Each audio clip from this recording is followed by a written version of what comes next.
Let me tell you how we amplify our Latine voices. Check out Dímelo. We have it all. Deportes.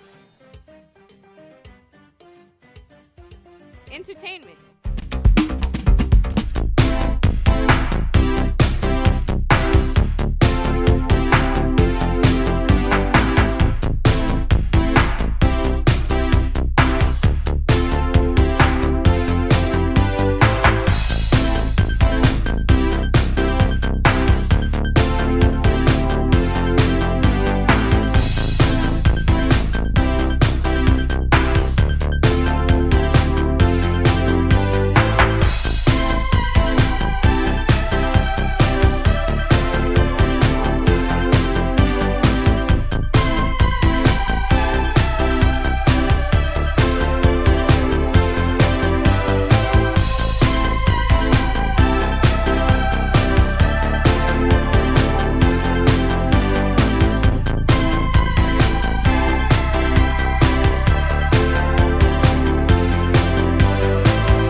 USC football takes their second loss in a row, dropping 6 spots in the rankings.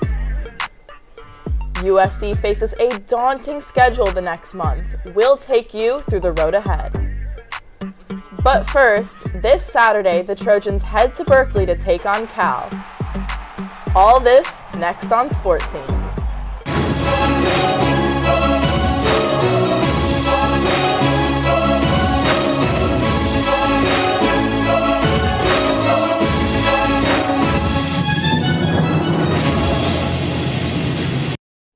Welcome back to another week of Sports Scene. I'm Casey Kasliner. I'm Pickle Coleman. And I'm Scott Hills. Let's get right into it. Well, guys, it's another week of disappointing football news for the USC Trojans. USC lost to Utah again. It is good! The Utah Utes sink USC once more! That was the sound of a Trojan loss for the second week in a row. This was the Trojans' first loss in the Coliseum since 2021. The University of Utah once again proved to be USC's kryptonite as the Utes took down the Trojans 34-32. The story of this game was the same as last week. The offense wasn't clicking like it normally does, and the defense was overwhelmed by Utah's third-string quarterback. USC was tied with Utah at halftime, took a lead, but ultimately fell to the Utes for a fourth straight time. Wish we'd have played a little bit cleaner. Though had some opportunities, especially there in the first half, to separate a little bit. Didn't get it done. Stalled out kind of offensively there in the second and third quarter. Came down the last play. So I'm, locker room's, pretty torn up right now.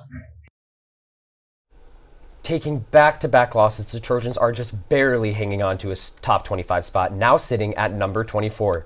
There are 5 Pac-12 teams ranked above USC. Washington, Oregon, Oregon State, Utah, and UCLA. So guys, the Trojans are coming off of a 2-game loss streak this week. The college football playoffs are basically out of the picture. A Pac-12 championship run is going to be an uphill battle. What does USC need to do moving forward? Yeah, I mean, this is clearly going to be really tough for this USC team. I think mental strength is something that maybe they need to focus on at this point because we keep reiterating the defense, strength on offense, Caleb Williams.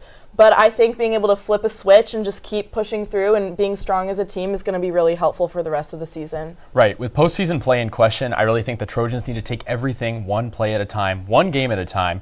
Focus on Cal, then we'll talk about it later. I think the Trojans need to not get too confident and just go into each week with a positive attitude. Yeah, guys, I agree with both of you. I think, honestly, at this point, it's just about keeping morale high and making improvements where you can. They still have a hefty stretch of hard games ahead of them. If they can pick up a win at Cal this week by having cleaner, more efficient plays on offense, maybe giving some younger guys some more experience, they can still finish the season positively. Definitely. Coach Lincoln Riley missed USC's practice Monday and Tuesday this week due to an undisclosed illness. Following 2 consecutive losses, here's what Riley had to say on Saturday about USC's championship expectations. We don't come in every single week talking about winning a national championship, going to playoffs, and I don't know where that narrative starts. You come in every single week trying to fight your tail off to go play well and win a ball game. And it's a strain every week to do it. While Riley insists that he doesn't know where the narrative of USC competing for a national championship this year comes from, at Pac-12 Media Day last season, he said this. The people we brought in here, the staff we brought in here, we didn't come here to play for second. We were not wired that way. We came here competitively to win championships, to win them now, and to win them for a long time. And that'll always be our expectation.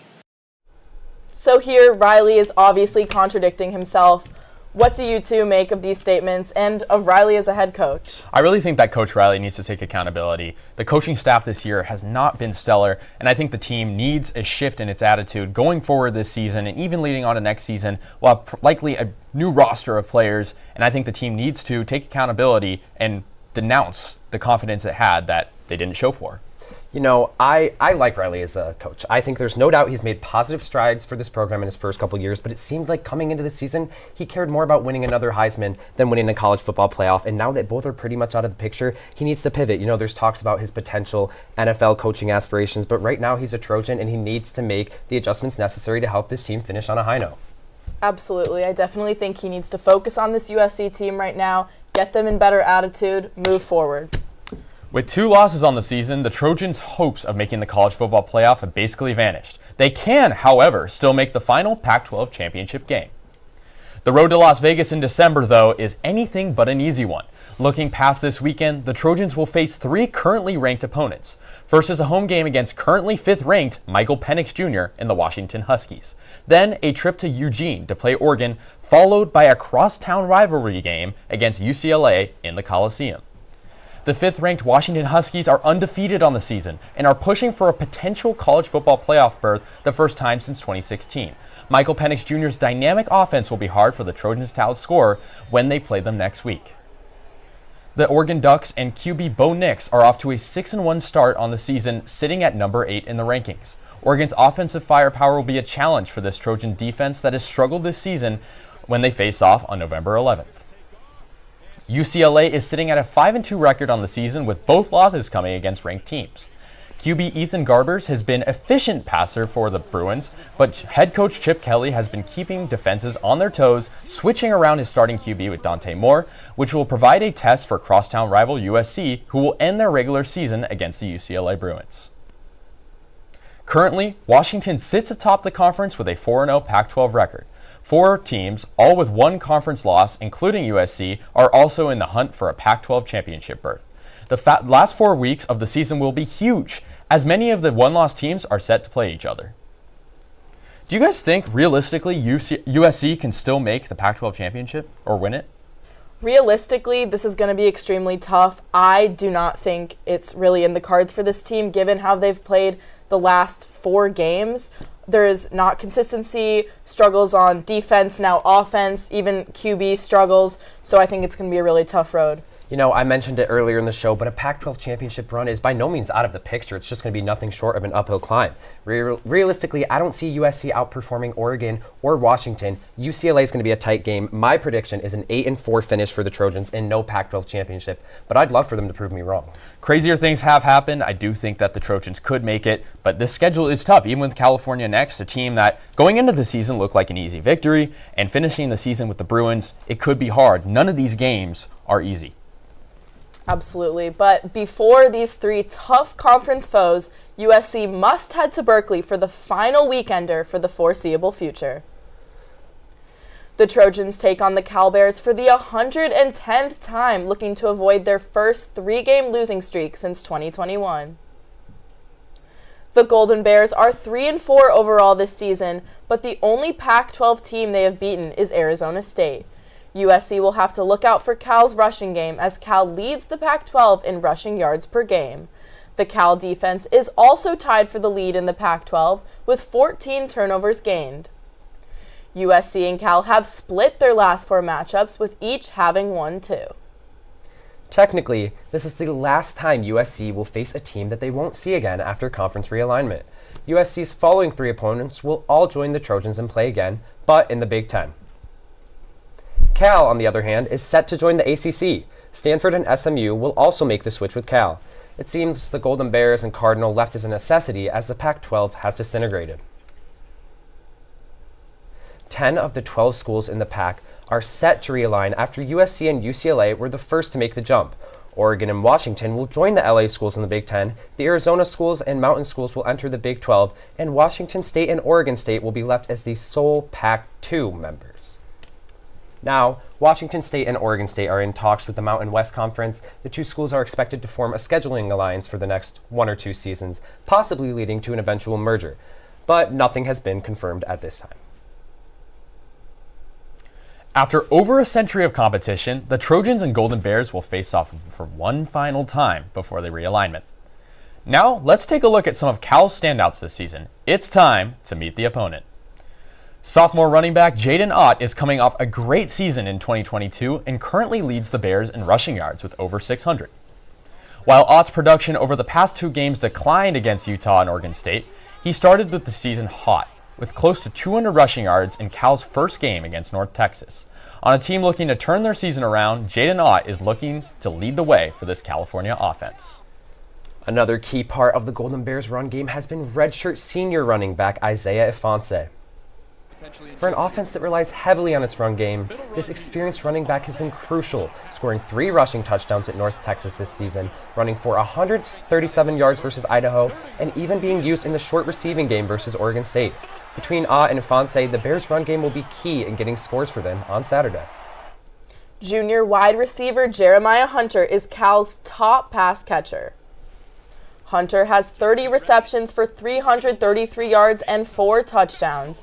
He has been an extremely solid component of Cal's team, scoring touchdowns against North Texas, Idaho, Washington, and Arizona State. Make sure to look for these Golden Bears when the Trojans go north to face Cal this weekend. But next, USC basketball kicked off its season with an event at the Galen Center. Hoop LA was a slam dunk. USC volleyball got their biggest win of the season. Find out who was spike-tacular on Friday.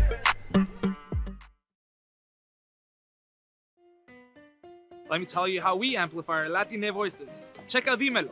We have it all. Deportes. Entertainment. Noticias. ¿Qué tal? Soy Mariela Gómez y bienvenidos a Dímelo Ahora. Radio and podcasting. Comida y cultura. Digital social media. ¿A qué equipo le vas tú? LA Galaxy o LAFC? Dímelo is the only Latine-focused media outlet at USC. Dímelo. We have it all. Dímelo. We have it all.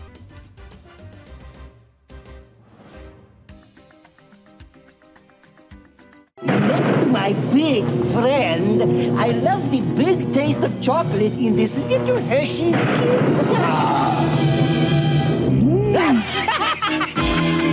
Hershey's Kisses, the little kiss with the big taste. This morning, Billy looked like any other boy, but as the moon rose, he turned into a werewolf. He used new Pa's Halloween makeup kits. His friends did too. Look, Mike's a vampire. Amy's a ghost. Pa's makeup is safer than masks. It never blocks vision, and it's hypoallergenic too. So watch your kids turn into the creatures they really are with new Pa's Halloween makeup kits. Trojan fans were treated to a few spectacles at Hoopla last Thursday as they were introduced to the men's and women's basketball teams. The Galen Center played host to the first ever Hoopla, which brought celebrities of all kinds from Los Angeles to USC's campus. Saweetie and Zach Bia each performed, but that was not the most exciting moment of the night. Let's watch a clip featuring reigning Heisman winner Caleb Williams. 3, 2, 1. This kickoff event was just the start to USC's basketball seasons. Women's basketball tips off on November 6th, and men's basketball starts play the same day. Guards Boogie Ellis and Isaiah Collier were each added to award watch lists in the past couple of days. The Jerry West Award recognizes stellar shooting guards in college basketball. Ellis will look to add his name to the list of award winners as the season progresses. Collier will contend for the Bob Cousy Award, an award given to top point guard in the nation. With loads of talent across the country, we'll have to see if these Trojans can add their names to history if they win these awards.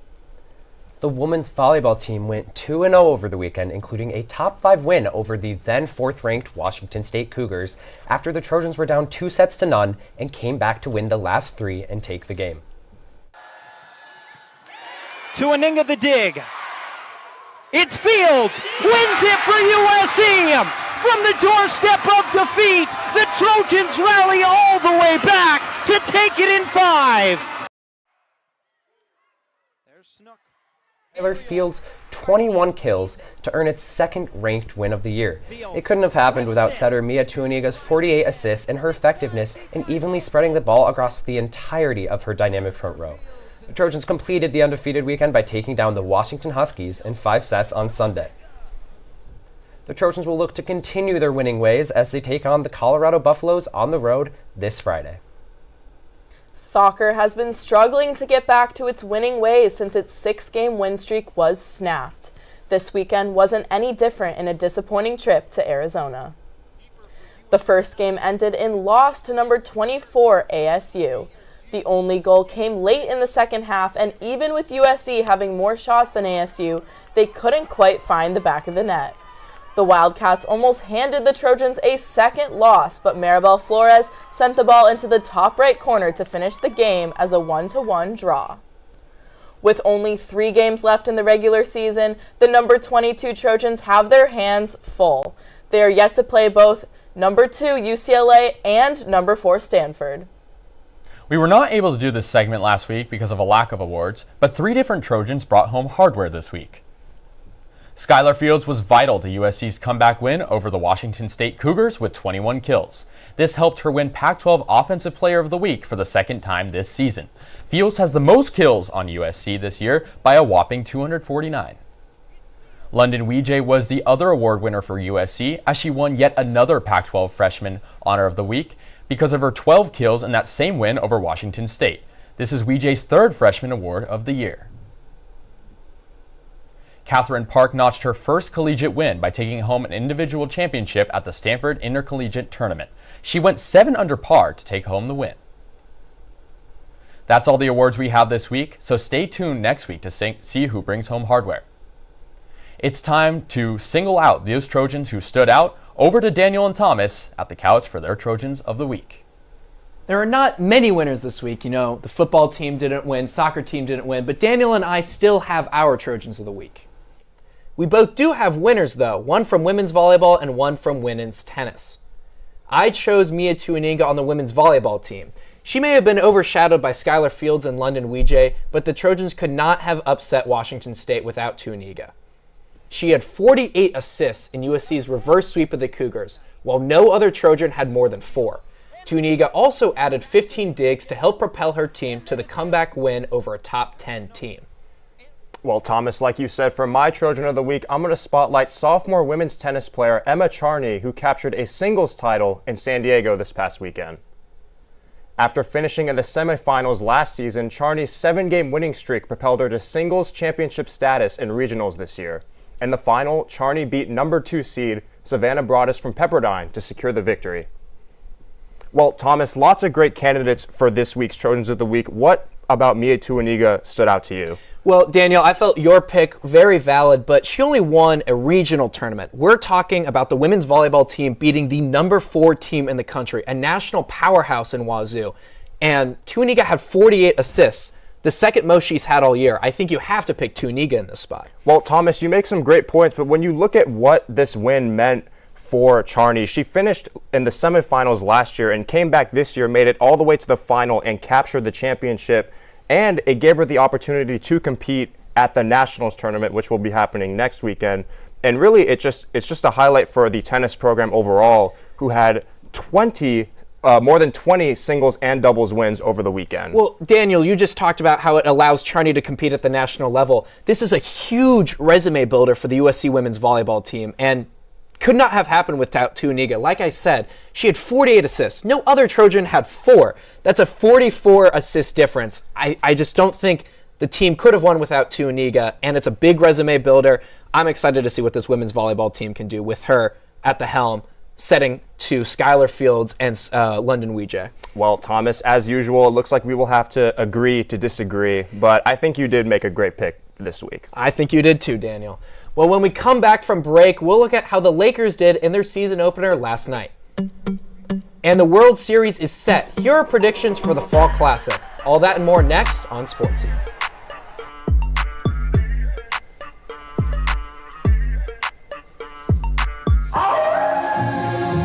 That sounded like a wolf, and it's getting closer. Peekaboo! Count Chocula! Did you hear a wolf? It was Wolfie howling for the 2 new marshmallows in my Count Chocula cereal. The lovely chocolatey part of this complete breakfast. 2 new marshmallows? Yes, the new full moon and chocolate wolf marshmallows make Count Chocula a howling delight. For a limited time, you can try the full moon and chocolate wolf marshmallows inside new shiny boxes of Count Chocula. Wow, Millhouse, that frozen black cherries turned your tongue black. My tongue's black too. Let me try. Hey, Let's have black tongue. This Halloween, the Simpsons are at Burger King. Now in every big kid's meal you can get a Simpsons spooky light up. They gleam, there is scream, and you can collect all 15 at Burger King. Where else? This Halloween, Blockbuster Video has a special treat for your whole family.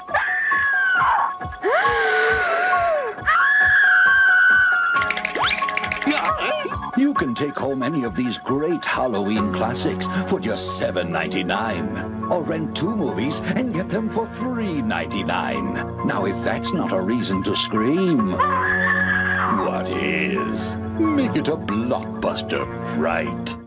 The NBA season tipped off last night with 4 playoff contending Western Conference teams in action. On opening night, the Lakers fell to the defending champions, the Denver Nuggets. Allowing each of the Denver Nuggets starters to put up double figures, LA's defense struggled. Despite cutting Denver's lead to just 3 in the fourth quarter, the Lakers slowed down and lost 119 to 107. The Lakers will host the Phoenix Suns next tomorrow at 7 p.m. The Clippers will welcome rookie Scoot Henderson and the Blazers to Los Angeles tonight. The Clippers trio of Leonard, George, and Westbrook will look to start the season off on the right foot after dealing with injuries last season and falling in the first round. Catch the Clippers and Trailblazers tonight at 7:30 p.m. at Crypto.com Arena. A number of former Trojans will make appearances in the NBA tonight. When the Bulls take on the Thunder, look out for Chicago teammates DeMar DeRozan and Nikola Vucevic, who also played together at USC. Also during Cavs vs. Nets, Cleveland teammates and brothers Evan and Isaiah Mobley will represent USC, a full circle moment for both of them. The NBA regular season is back and rolling after a long summer vacation. Well, the 2023 World Series matchup is set. The Texas Rangers will take on the Arizona Diamondbacks for the coveted Commissioner's Trophy. For the first time since 2011, the Texas Rangers are going to the World Series. Defeating the Houston Astros handily 11-4 in Houston, the Rangers took control of Game 7 and cruised to another World Series berth. Making 2 back-to-back World Series appearances in 2010 and 2011, the Rangers are looking for their first World Series in franchise history. In a shocking turn of events, the Arizona Diamondbacks are going to the World Series after defeating the Phillies 4-2 in Game 7. Just inching their way into the playoff picture as a wild card, the Diamondbacks had to beat some of the best teams in the MLB. Since their franchise debut, the Diamondbacks have won 5 NL West Division titles, 2 NL pennants, and the 2001 World Series. The Diamondbacks are looking to add a second World Series title to their franchise, with both teams coming in as an underdog. Who are you guys picking to be your 2023 World Series champion? I am sticking with my prediction from last week. The Rangers will be winning it. They are 8-0 on the road. They have extremely strong pitching, and they've never won it before. So I have a really strong feeling about this one. I love this World Series matchup. These are 2 teams that have never been really relevant, never have won in big numbers, and I'm going to go with the Texas Rangers. I really could see this go either way. The Rangers were 1 strike away from winning the World Series 12 years ago. They are poised to win it in front of their fans in Arlington. They have been very successful in the playoffs this season. Had a tough series against the Houston Astros, and of course the Arizona Diamondbacks were scrappy against the Phillies, but I really think the Rangers, with their pitching staff putting up 11 and 9 runs respectively in the past 2 games against the Astros, their offense has been lights out. Seager is Amazing. Adolis Garcia, what a story he's had, making his way in journey to the World Series. I got the Rangers. I think the series could go to 7, but it's going to be one for the ages. 2 teams that have been written off and historically not super great will square off. Fair enough, guys, but I'm going to have to mix it up and stay true to my anti-Rangers agenda. I'm taking the Diamondbacks. They're a connected team that's been able to find what they need to do to win in unexpected games. As a whole, they're flexible. They adjust on the fly. They're going to win it all. We'll have to see, guys. Good pick, Scott. That's all for today. For everyone at Annenberg Media, I'm Casey Kasliner. I'm Scott Hills. And I'm Pickle Coleman. Have a great rest of your week. And as always, fight on.